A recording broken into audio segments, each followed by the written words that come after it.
against Sihon and Og and those nations that are on the east side of the Jordan.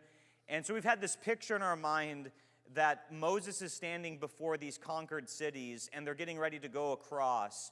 And these are his speeches to the people to get them ready to enter into the promised land. And one of the parallels for us is that we've passed through the water when we were baptized. The Israelites passed through the Red Sea. When they passed through the Red Sea, they were fed with the bread that came down from heaven. We get fed from the words of Jesus, from Jesus who came down from heaven in John chapter 6.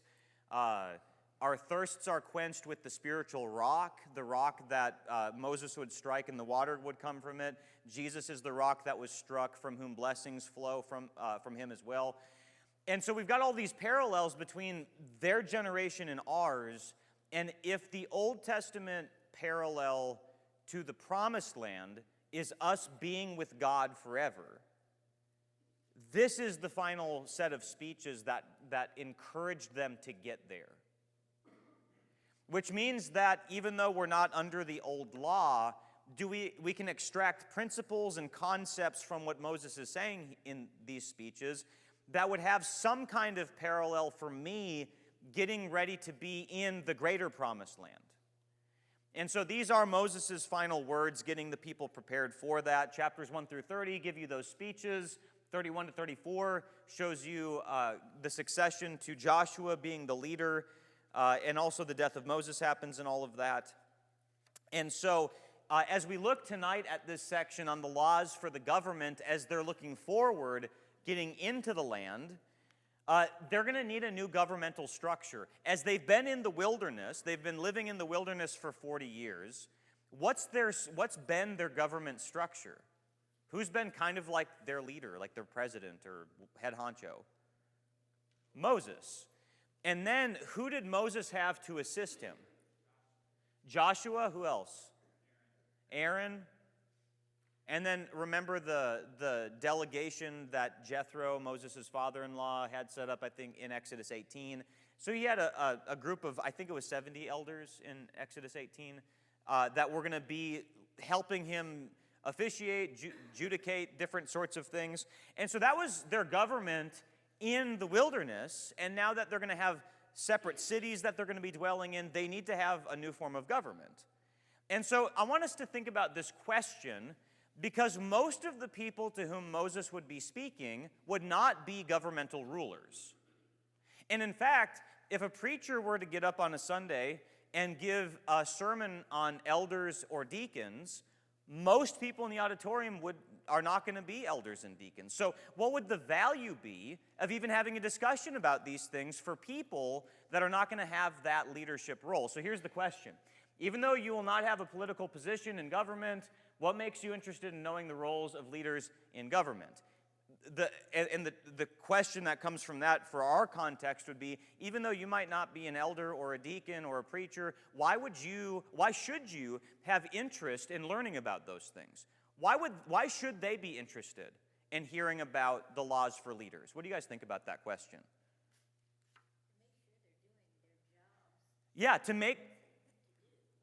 So everybody's informed what's the role of these people, so that if it gets to a point that we have to hold them accountable, we will do that. Why else would it be important? And just think, even in our nation, why are you interested in what the work senators are supposed to be doing? Why are you interested in the work that presidents are supposed to be doing? Why are you interested in the work that the Supreme Court justices are supposed to be doing? Yeah.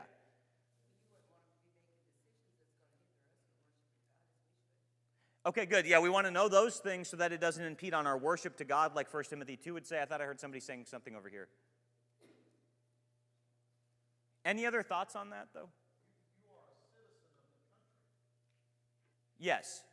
That's why that's important. And you would like to know how things are going to, the expectations, how things are going to work, that sort of thing.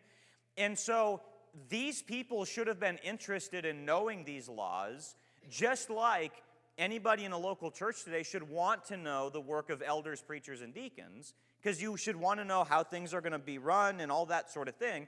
And so the outline of this section, this goes from one leader to another, where it talks about judges and the way that they're going to do their judicial proceedings, evidence of 2 or 3 witnesses, that sort of thing.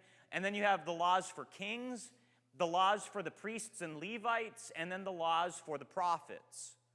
And so maybe not all of those people are involved in government because the prophets, but the prophets actually were supposed to challenge those who were in government, and we'll say something about that in a little bit. Any comments or questions about any of that before we start looking at these laws for leaders?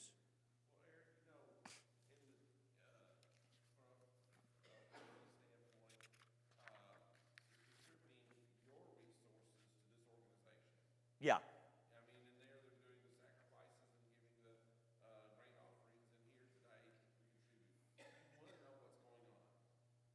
And also, a good Christian participates like that. Yeah. That's part of our participation is there's elder shepherd over us.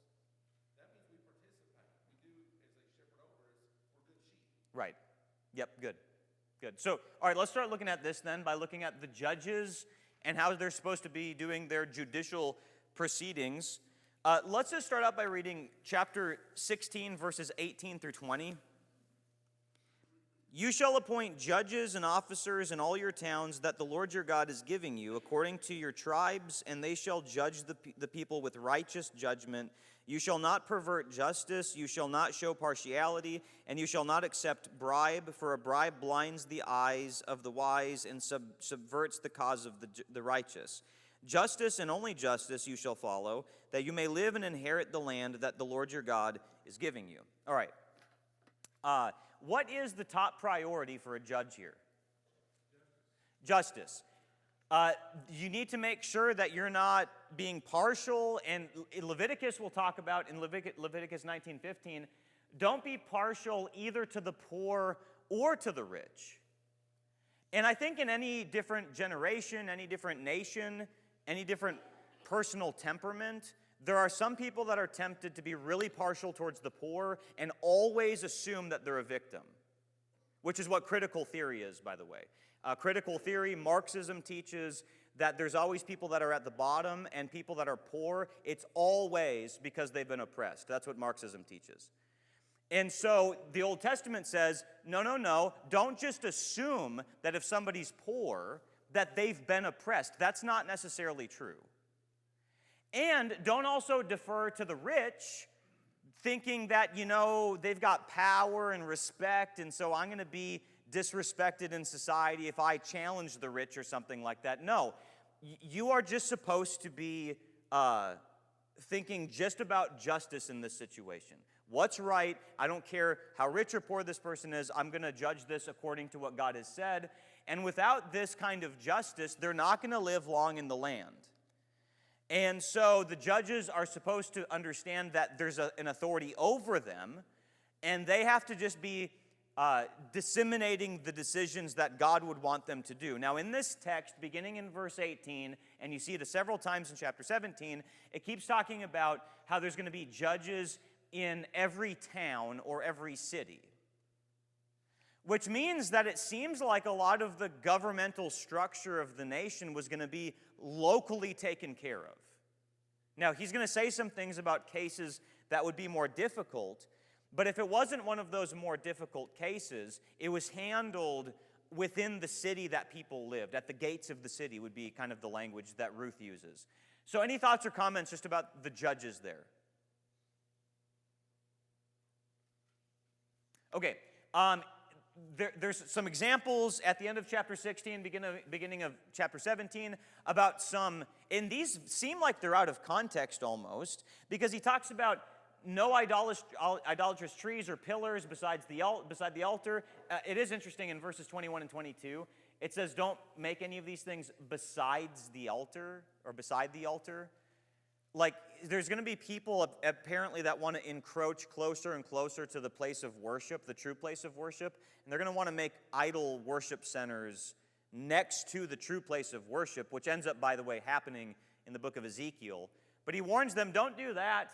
Don't have any blemished sacrifices. Why are these laws just wedged in here between judges and judicial proceedings? I think it's giving examples of false worship are the kinds of things that you got to prosecute. All right, and so they get into the judicial procedure where what you have to do in 17, 2 through 4, is diligently inquire. You hear that somebody's done some kind of sin, there's been some kind of wickedness that's happened. You've got to go diligently find out what's happened. And so you're assuming innocence until guilt is established by 2 or 3 witnesses. And when that happens, all of this is being conducted in public. And on the evidence of 2 or 3 witnesses, the person is going to be stoned. Who's the first person to throw a stone? The ones that were the witnesses of it. And then everybody else joins in as a way of, I think for the city to join in on it would be a lesson for everybody that's picking up a stone. If I do the same thing that these people did, this is what will happen to me. And so it should have encouraged holiness in the nation. All right, so in verses 8 through 13, you've got handling difficult cases. If there's been violence or murder, or it's an accidental thing, but people are trying to charge somebody, these more difficult cases go to, and this is one of the phrases that's used all throughout these chapters, the place that God will choose. What is that place that God eventually chose? No, not in this case. The city that he chose, Jerusalem. And maybe it is actually talking, the cities of refuge would be applicable to some of these cases actually. So perhaps that's part of what he's intending to bring up there. I didn't think about that. All right, so then the judges, in those cases, the judges and the priests determine what the right thing is, and anybody who holds contempt of the court or disagrees with what those judges and priests said, those people are going to be stoned. So you don't go against what the higher court says. Not that this was a Supreme Court where somebody was trying to fight against the local court. This is just like a really difficult situation. Okay, send it to the court that has more authority than any of us do. All right, so those are just some standard laws for the judges and their procedures. I want to spend more time dealing with the laws for the kings, though. Do you guys have any thoughts or comments that you want to add to the judges, though? All right, I want to read this text. Look at Deuteronomy 17, starting in verse 14, and as I read this, ask yourself if you think any other ancient law code would ever have had laws like this for a king. When you come to the land that the Lord your God is giving you, and you shall possess it and dwell in it, and then say, I will set a king over me, like the nations that are around me. You may indeed set a king over you, whom the Lord your God will choose, one from among your brothers you shall set as king over you. You may not put a foreigner over you who is not your brother.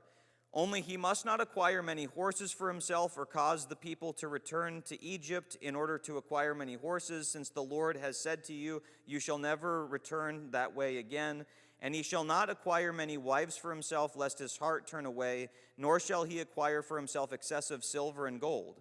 And when he sits on the throne of his kingdom, he shall write for himself in a book a copy of this law, approved by the Levitical priests, and it shall be with him, and he shall read it in all the days of his life, that he may learn to fear the Lord his God by keeping all the words of this law and these statutes and doing them, that his heart may not be lifted up above his brothers, and that he may not turn aside from one commandment either to the right hand or to the left, so that he may continue long in his kingdom, he and his children in Israel. Okay, so verses 14 and 15 talk about the selection of a king, and this is cause for some debate amongst brethren. Here this text is projecting out 400 years in the future when they eventually will have kings, but there's a debate that people have here. Did God ever want Israel to have kings? And some people will say no, because the demand in 1 Samuel chapter 8, verse 7 shows that Israel was in fact rejecting God as being their king. And so a lot of people have suggested that because of what God says there in 1 Samuel 8, verse 7, God never wanted kings for the nation of Israel. And then other people will say, well, this passage is showing in verse 15, you may indeed set a king. So, and by the way, how is Jesus pictured in the Bible? Is he a king? Is that a good thing or a bad thing? Because he is a human and he's a king, but he is God. Was King David a good king? And did God tell Abraham, almost in a positive, for sure, in a positive kind of way, that from your offspring will come kings? This is in one of the promises to Abraham where God is wanting to encourage Abraham. He's wanting him to know how great of a father of many nations he'll be. And God says, and kings will come from you. And it's not at all in a negative kind of way. And so I don't know that the problem is that Israel ever had kings. It was that they wanted to have kings like the nations. And then when God chooses David, he says, this is the kind of king I would want. And so you can argue it either way. I take it, though, that God always planned for the nation to have kings, and that the ideal king would be on his terms and not by the demands of the people. And when the people did demand a king, God said, okay, you want one like the other nations? I'll give you Saul. And the Hebrew for Saul is Shaul, and it sounds like the Hebrew word for judgment. And the Old Testament uses lots of, what are those cheesy dad jokes where you're, the way that words sound or whatever? It's the kind of joke, I do them all the time, I don't even know the name of them. Puns, yeah. And so in Hebrew, there's a lot of puns where God he'll use one word that sounds like another, and it's in a punny kind of way, but not supposed to be humorous, but in a way that shows, okay, we're given Saul as a judgment against us, and once they experience that judgment of a bad king, then God says, this is the kind that I always wanted. And so I do take it that God always intended to have kings, and you're free to disagree with me on that one, but that this is something that is debatable. Any comments or questions on that? I take it from the standpoint of God knew that they were going to want to be like the world and have kings. And he would, from that standpoint, say, you're going to have kings. And this is the type of king you're going to have, because when Samuel was crying out, he realized that they were rejecting God because God was already king. Right. And Jesus would fit that mold of being God and king. That's a fair point. If you guys didn't hear what Anthony said he reads these passages from the perspective that God is anticipating they will demand a king, and he will do that for them, but that was never the original intention. That's a fair way of looking at it. And so you can see that there's different perspectives you can have on this matter, but we can all love each other still. And we do. All right. So God chooses who the king is going to be, and that's the selection. Also, they can't be a foreigner. They've got to be chosen from among God's people. Ironic that Herod was a half-Edomite in the New Testament times, so he doesn't really fit the selection procedure there. What is it that a king is not allowed to acquire for himself? Yeah, riches. What else? many horses, many wives. Yeah, many. Okay, why would he be tempted to have horses? Shows power. It would be for warfare. And so we can remember this with 3 W's. You can't amass weapons, you can't amass wives, and you can't amass wealth. You don't, or we can remember it with 3 P's, power, pleasure, and prestige. Those are 3 things, you kings, that all the other kings in the ancient world, this is exactly why they would want to be a king. It's because if I'm king, I can have all the power, all the sex, all the prestige. I could have all the things that I want. And this is the way to get it. And then it says here for the kings of Israel, you do not ever use your position of power and authority. You don't ever use it for your own satiation or to fulfill your own desires. This is very different from how any other nation would have conceived of what a king was supposed to do. Now, I asked in the material, question C2, if the kings were the shepherds of the Old Testament. You guys know that leaders in the Old Testament were compared to shepherds. David was like a shepherd of the nation of Israel. Moses was like a shepherd of the nation of Israel. That's a way of picturing leaders and kings. And so what parallels do you see between these instructions and the qualifications of shepherds and elders in 1 Timothy 3, 1 through 7? If you've never looked at both of those passages side by side and compared them, it is shocking how many similarities there are between this passage and the qualifications of an elder. Let me walk through a couple more things here and start thinking about that. So if the kings were not supposed to acquire weapons, wives, and wealth, and obviously Solomon broke all of those and it got to his head, what were the kings supposed to acquire? They were supposed to acquire knowledge of God, read daily from a self-written, priest-approved copy of the law. Why was he supposed to read this daily? If you read it once, aren't you good? Why should you reread the Bible daily? It keeps us humble. It causes us to fear God. I remember before Samantha and I were married, I had read the whole Bible at least one time, and I had read like certain letters multiple times. I don't know how many times. Let's just say I had read Colossians 15 times before Samantha and I were married. I was reading it again like a few weeks before before we got married, and there was a passage that said, "Husbands, don't be harsh with your wives." And that passage had never stuck out to me, not because that passage changed, but my life circumstances changed, and it caused me to see things in the Bible that I didn't see before. Why is it important that you keep and I keep reading and rereading the Bible? It's because you're going to come to it with something having changed in your life, and it's going to cause things to come out at you that never came out at you before. So you, king, you're going to have a lot of different things that you got to deal with. You're going to have different circumstances. You're going to have different sins in the nation to deal with. You read and reread and reread, and it's going to cause you at any given time to see the things that God wants you to see. And so the law doesn't change, but your perceptions will because of your experiences. Continual reading increases their fear of God. It also prevents their hearts from being lifted up. And also, like the judges, the kings were not the supreme power in the land. If you were a Babylonian king, if you were an Egyptian pharaoh, their word was considered the words of God. And then for the kings of the Old Testament, there is a power above you. And no other nations were like this in the ancient world. So, can you guys think of some parallels, though, between this passage and the laws for the rules, the instructions for shepherds? Husband of one wife, don't acquire many wives for yourself. That's a loose parallel, but there's a parallel there. Not greedy for money, so you're not trying to amass those kinds of things.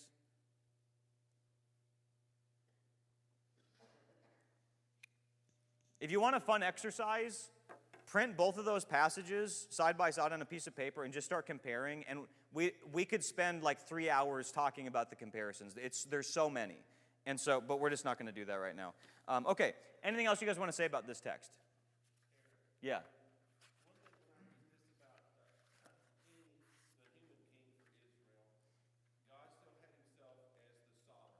Yes. Right. Today's kings in the country, of course, we know realistically they can't be true sovereigns because they're not God. But like, if Charles III walks in this room, Great Britain's in this room. If Russia nuked all Great Britain and Charles is here, Great Britain still exists because he is Great Britain. In this case, these kings, these earthly kings, are not that. Yes. God is Israel and the kingdom of Israel in that sense. Yes.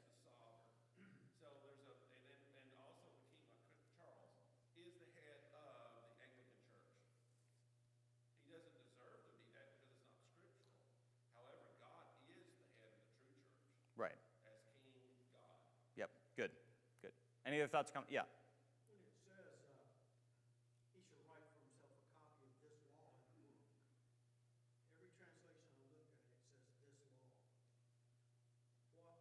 Is it the entire Pentateuch? Is it just Deuteronomy? Or is it just this section of Deuteronomy and it has to do with kings?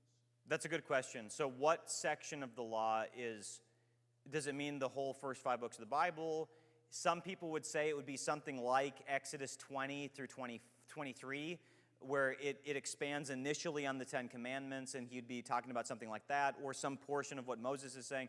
I don't think it would be the whole writings of Moses. I think it would be some, like the Ten Commandments and the judicial proceedings and the governmental kind of things at least, but I'm not sure. I'm not sure exactly. So, all right, anything else you guys want to say about that? All right, so then we move to the priests and the Levites, and we're not going to read this section because I want to say more about the prophets. But the priests and the Levites had no land inheritance, which means that they had no allotted portions in the land. Anybody know how many cities they had, though, in the Promised Land? It's between 47 and 49.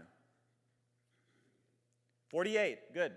And so in Joshua 20 and 21, they get 48 cities that are scattered through the land.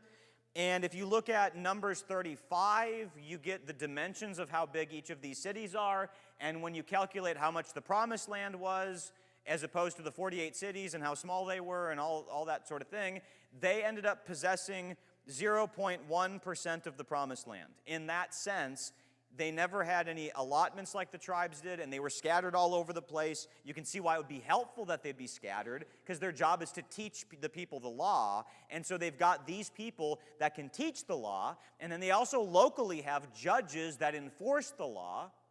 And so you see that even in the Old Testament, the Levites, they were kind of involved in government because they were telling them the law by which they would be judged, literally by the judges in their cities or towns, whatever. All right. By the way, if you were going to compare this to the pagan religions, the pagan priests did receive land inheritances. They were looked at as people that received a lot of things. But for these priests, the Lord was their portion. And the way that they were taken care of is they would get meat, grain, wine, oil, and wool from the nation's tithes. It reminds you of Galatians 6:6 that talks about sharing all good things with the one who teaches. Of course, Paul's applying that to ministers in the New Covenant. That same kind of thing has that carryover in the New Covenant. But what happens if the Israelites weren't going to worship God and not take care of the Levites? How would that affect them?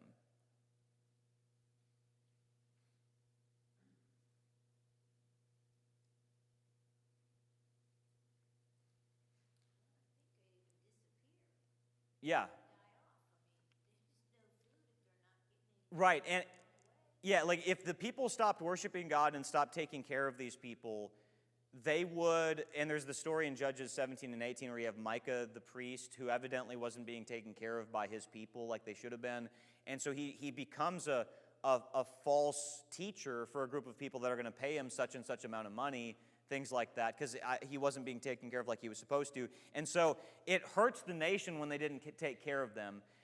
And so it's interesting that God has chosen Levi among, I'm sorry, I had this wrong. He chose, I have this right. He chose the Levites among Israel as the priests of the people, but he chose Israel among the nations to be a priestly nation. In Exodus 19, God calls the whole nation a nation of priests. So they are, as a whole nation, what is the job of a priest? Yeah. Yeah, and every religion, by the way, has got some concept of a priest. They might not use the word priest, but every religion has got these components. All right, so the components are, you've got an ultimate reality of some sort. If it's the God that you believe in, or some kind of paths that you have to follow to be enlightened or something, every religion's got some ultimate reality. And they also teach that we haven't attained to that ultimate reality, and the thing that helps you with that is a priest. And so the Israelites had the Levites to help them connect to God. The world had the Israelites to help them connect to God. And so just as what the Levites were doing for Israel, Israel was supposed to learn from that and try to teach the pagans around them. Now that's a discussion for another time perhaps, but in verses 6 through 8, all Levites have equal access, equal rights to the food at the temple, and that's a cool way that God's providing for them. Anything you guys want to say up through chapter 18, verse 8?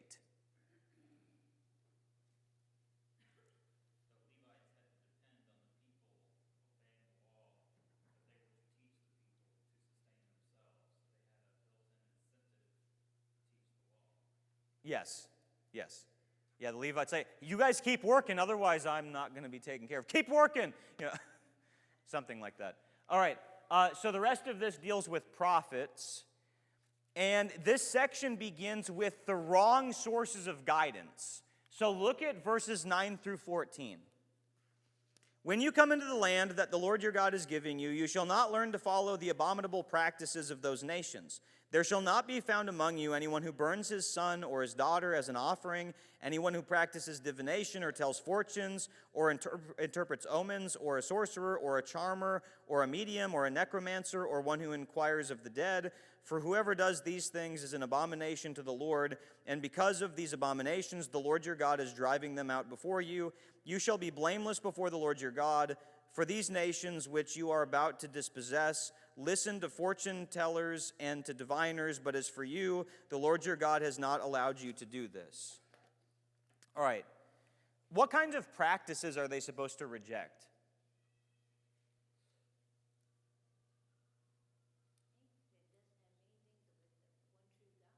Yeah, any kind of religious practice has nothing to do with the one true God.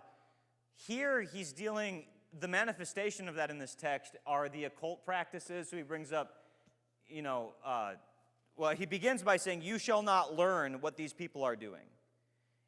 Don't have any kind of sinful curiosity about those things don't even need to be named among you. Don't go try to figure out what all those things. But I just read a book not too long ago called Strange Rites by Tara Isabella Burton.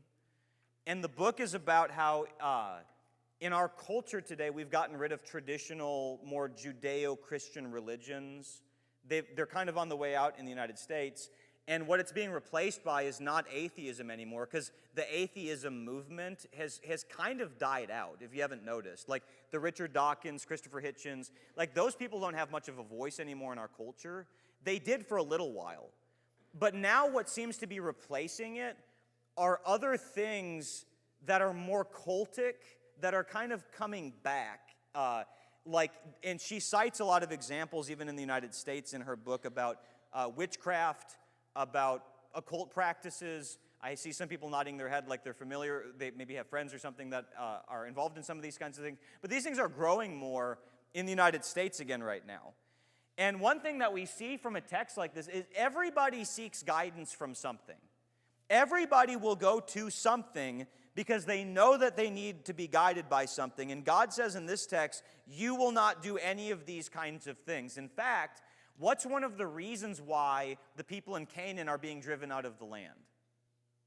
It's precisely because they're doing these kinds of things. So if the people that are living there are doing these kinds of things, and they're going to be driven out, what should the lesson for Israel be?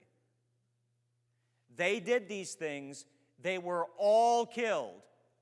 Therefore, who's more powerful?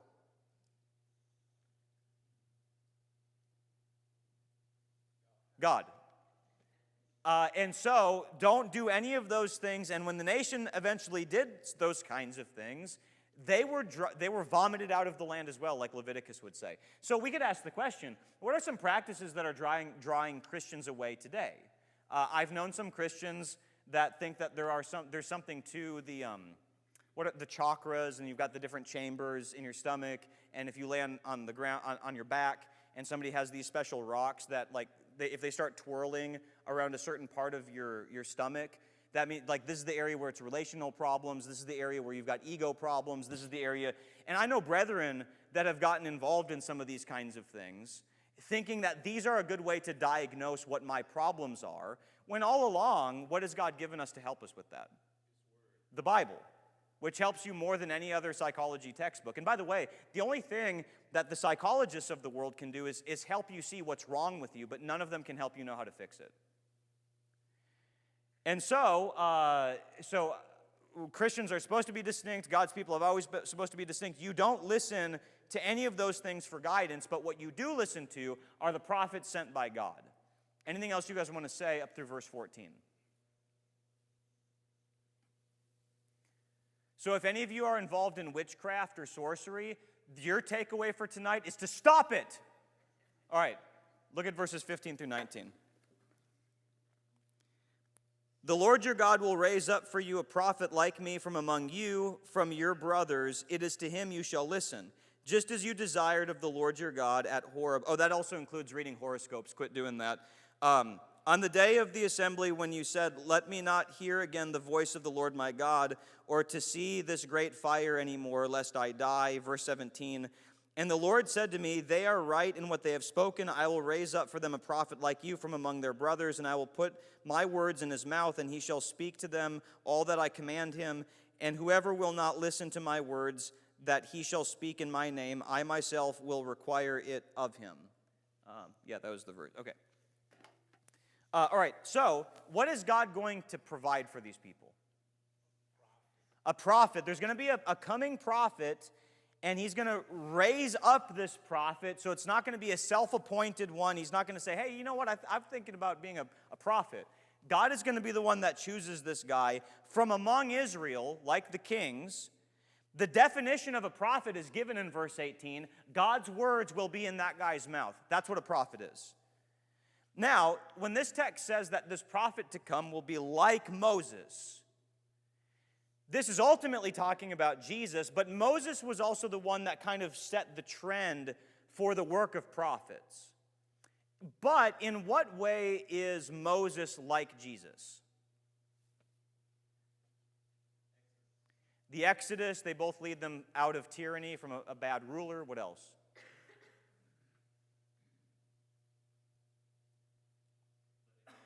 What was that? Both of them provide living water. Moses by striking the rock, Jesus by being the rock that struck. They were both appointed by God. Hebrews 5 says some things about that, I think. They are both intercessors. They pray on the people's behalf. That's another thing that we could spend a lot of time talking about.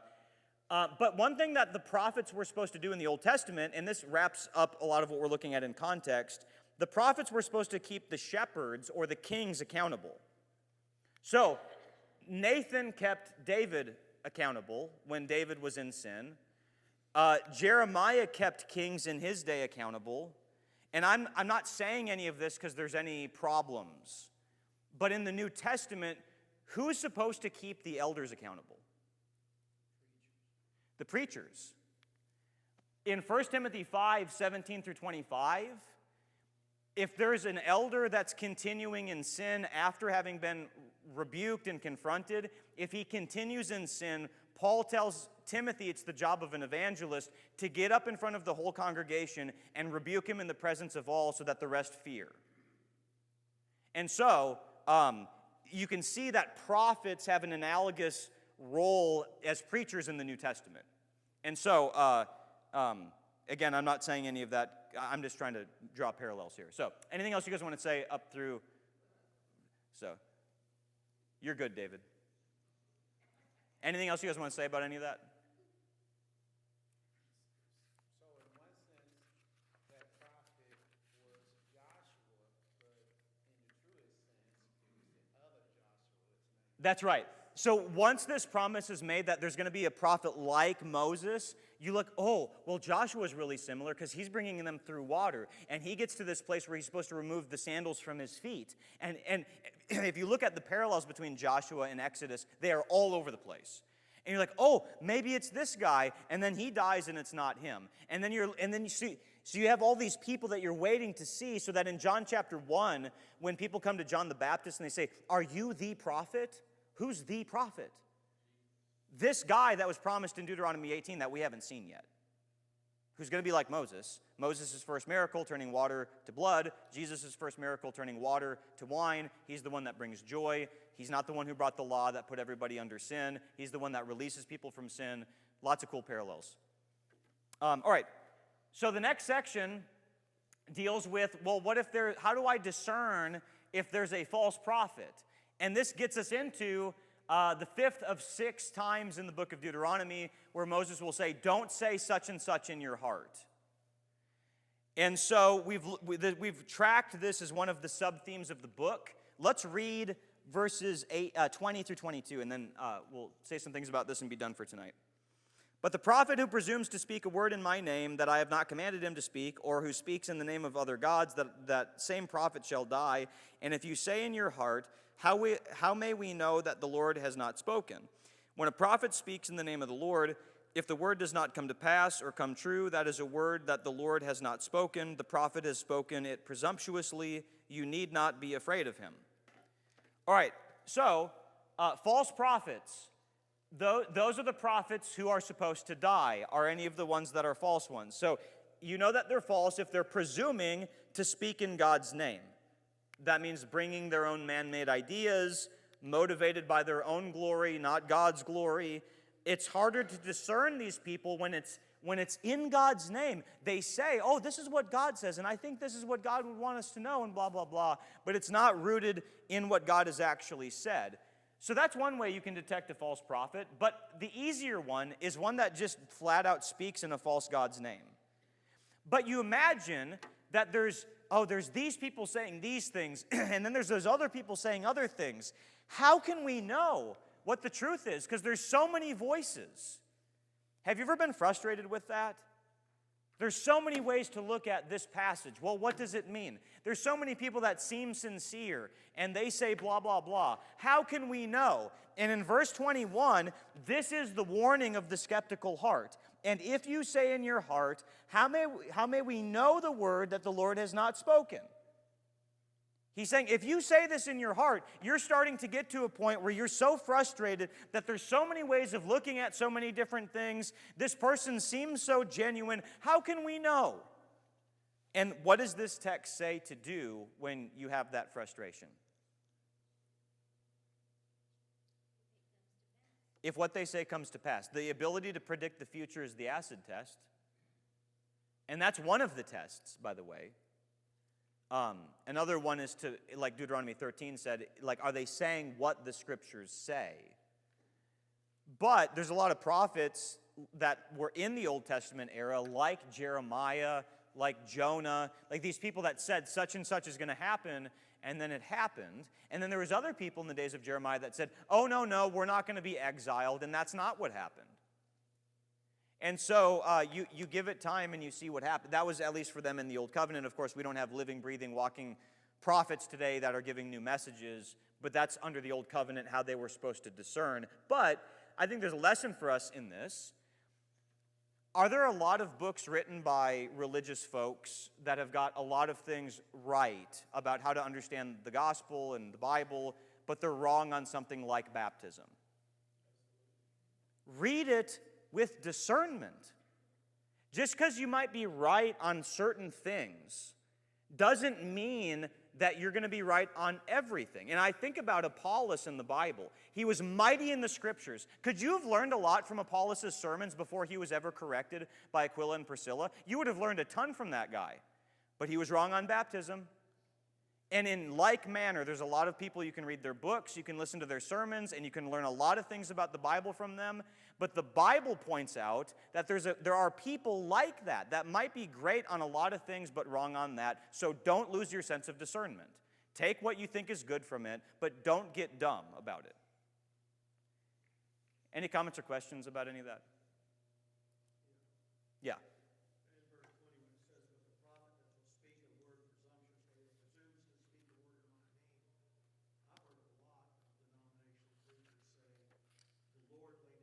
Yeah. Or God calls me to preach, to somehow give more validity to what they say. Yes. I remember whenever I was training with Barry Kircheville, there would be times where we'd be at a study and somebody would say, well, the Holy Spirit told this to me. And Barry would say, well, the Holy Spirit told me the opposite.